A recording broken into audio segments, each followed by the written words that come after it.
So, ready na si Kapobre. Kay magdalos ko karon. Magdalos po ako.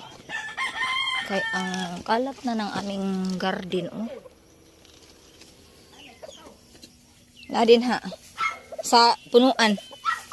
Kalat na kayo among garden, oh. Kay luoy la po.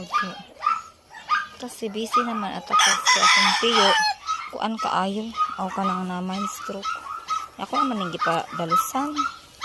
So magdalos ko karon. Ayan, oh.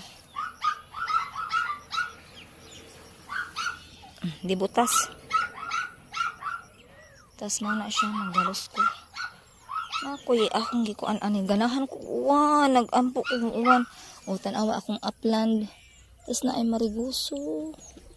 Ang papaya wa mo turok o ang pitsa ana anin turok ng akong batong. Then mais, sweet corn.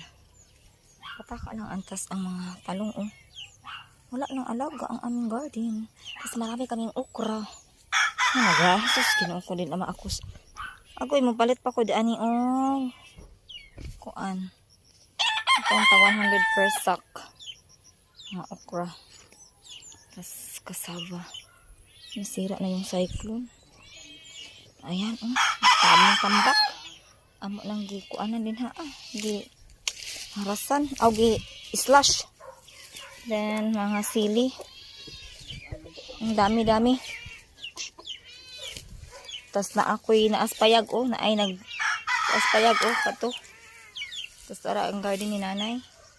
Yang mga kuan. Tapos na ara yung okra nga. Di na maakos, oh.